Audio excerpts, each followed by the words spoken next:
Speaker sir,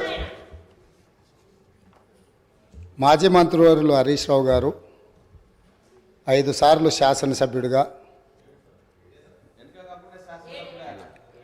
నా తెలిసక్క లెక్కలు 5 sir, ఆయన ఏదో దొంగ లెక్కలు కలుపుకొని వేయడని చెప్తుంటాడు. కానీ ఆయన ఎన్నికైందే 2005లా, 2005, 2009, 2014, 2018, 2023. ఇంకా అన్ని రాసుకోండి, బై ఎలక్షన్స్ రాసుకోండి, వాళ్ళ మామ గెలిచినవి కూడా ఆయన దాంట్లో రాసుకోండి, ఏం అభ్యంతరం లేదు. వారు వివిధ హోదాలలో వారు పనిచేయడం జరిగింది. 2014 నుంచి 2018 వరకు వారే సాగునీటి పారుదల శాఖ మంత్రిగా పనిచేసిండ్రు. వారి తర్వాత మాజీ ముఖ్యమంత్రి గారు చంద్రశేఖరరావు గారు సాగునీటి పారుదల శాఖ మంత్రిగా పనిచేసిండ్రు. అంటే ఈ 9.5 సంవత్సరాలు వాళ్ళ కుటుంబము తప్ప ఇతరులు ఎవ్వరూ సాగునీటి పారుదల శాఖ మంత్రిగా పనిచేయలేదు.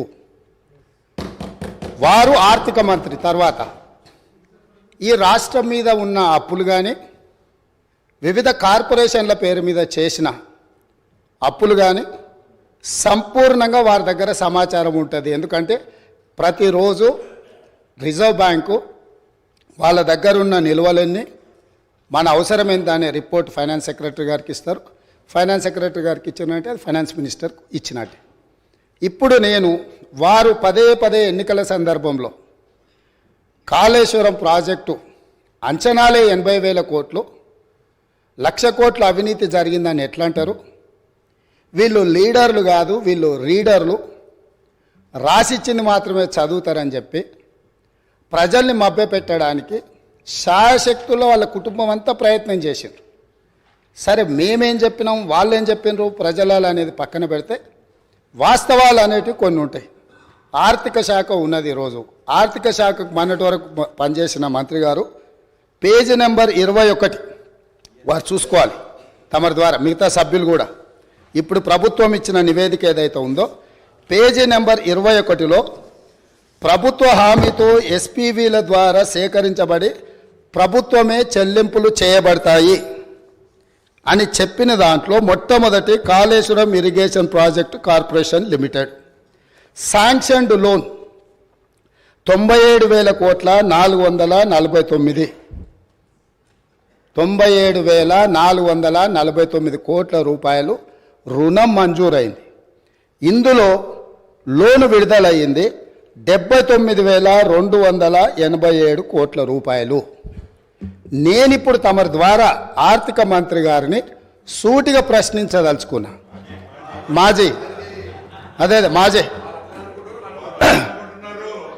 వాళ్ళు అనుకోవాలి, ఆ భ్రమలలోనే ఉంటే బయటికి పోతారు. అయితే ఈరోజు అధికారిక లెక్కలు ఇవి కార్పొరేషన్ ద్వారా లోన్లు చేయబడిన అప్పు 97,449 కోట్లు. ఇవి కాకుండా కాళేశ్వరం ప్రాజెక్టుకు రాష్ట్ర ప్రభుత్వం ఖర్చు పెట్టింది. వాటి వివరాలను కూడా తీసుకొని మేము ఇస్తాము. ఈరోజు వారు సభను మళ్ళీ మీ ముందు తప్పుదో పట్టిస్తున్నారు. కాబట్టి సభలో సంపూర్ణమైన సమాచారంతో, అనుభవంతో ఆ సభ్యులు మాట్లాడితే మాకు ఎలాంటి అభ్యంతరం లేదు. కానీ సభ ద్వారా తెలంగాణ రాష్ట్ర ప్రజలని తప్పుదోవ పట్టించి కాళేశ్వరం అద్భుతం అని చెప్పుకునే ప్రయత్నం ఏదైతే చేస్తుండ్రో, ఈ సభ ఇచ్చిన అవకాశాన్ని దుర్వినియోగం చేయడం అనేది ఇది దుర్మార్గమైన చర్య. కాళేశ్వరం ప్రాజెక్టు పూర్తి అంచనాలు నేను ఆర్థిక శాఖకు ఆదేశాలు ఇచ్చిన. రేపు మా సాగునీటి పారుదల శాఖ మంత్రి గారు మాట్లాడేటప్పుడు టోటల్గా వేసిన అంచనా ఎంత, అందులో కార్పొరేషన్ పేరు మీద మంజూరైన లోన్లు ఎంత, మంజూరైన లోన్ల నుంచి ఇప్పటి వరకు వినియోగించుకున్న నిధులెన్ని, అదేవిధంగా రాష్ట్ర ప్రభుత్వం తన బడ్జెట్ నుంచి ఖర్చు పెట్టిన నిధులెన్ని, వీటన్నిటిని వివరాలను మళ్ళీ అక్కడ చెప్తాం. కాబట్టి ఇప్పుడు నేనేం చెప్పదలుచుకున్నా అంటే, వారు మాట్లాడుతున్నది లోపభూయిష్టమైన అబద్ధము. కాళేశ్వరం ప్రాజెక్టు యొక్క అంచనాలు 80,000 కోట్లు కాదు, లోన్లే 97,449 కోట్ల రూపాయలు ఆల్రెడీ లోన్లు మంజూరు తెచ్చుకున్నారు. రాష్ట్ర ప్రభుత్వం ఖర్చు పెట్టింది. మొత్తానికి వీళ్ళు వేసి అంచనా లెక్కలేస్తే అది ఎక్కడికో వెళ్తుంది. అదొకటి అధ్యక్ష.